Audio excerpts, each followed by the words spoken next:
video, we're looking at the brushes.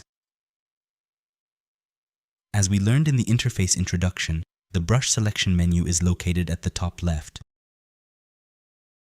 We can also bring up this selection window using the shortcut key F2, or by pressing B for brushes. Within the brush menu itself, we can type the first letter of the desired brush and we instantly get a quick selection. The brush settings are located at the top. Here, we can adjust the intensity of the brush.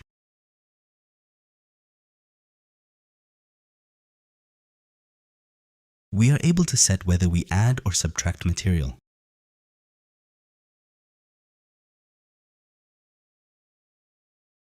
Invert the selection using the Alt key while you work, allowing for precise adjustments.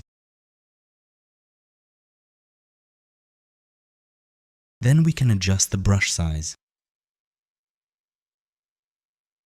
and the focus area.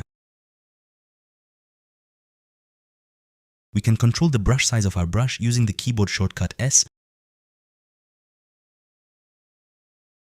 adjust the brush intensity by pressing the U key, and the focus area with the O key. When we press the spacebar, a small summarized menu with pretty much all the same settings as before appears.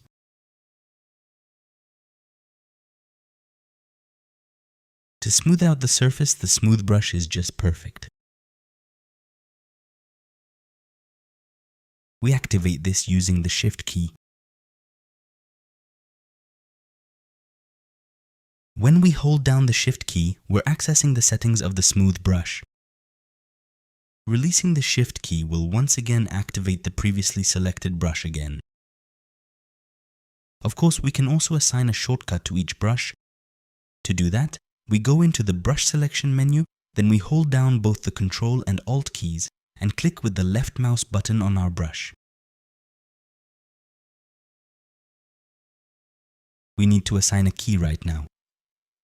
For me, the brushes I commonly use often are always assigned to keys 1 to 6.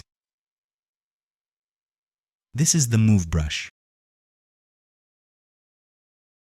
the Standard brush, the Inflat, Clay brush, Trim Dynamic, and the Pinch brush.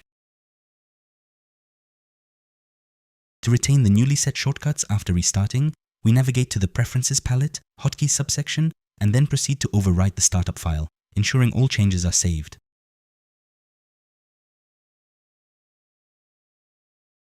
Beneath the brush selection menu, we can also configure how the brush should deform the surface. Currently, it's set to dots, which means we are able to easily draw a precise line. Switching over to the drag rectangle option, we carefully pull the deformation starting from the center point.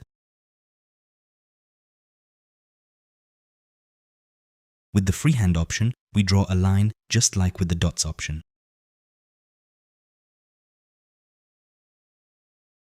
And with the two available spray options, we spray the distortion onto the surface.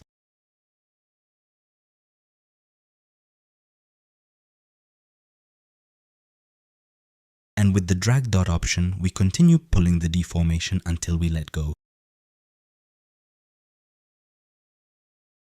All these different methods can also be supplemented with alphas.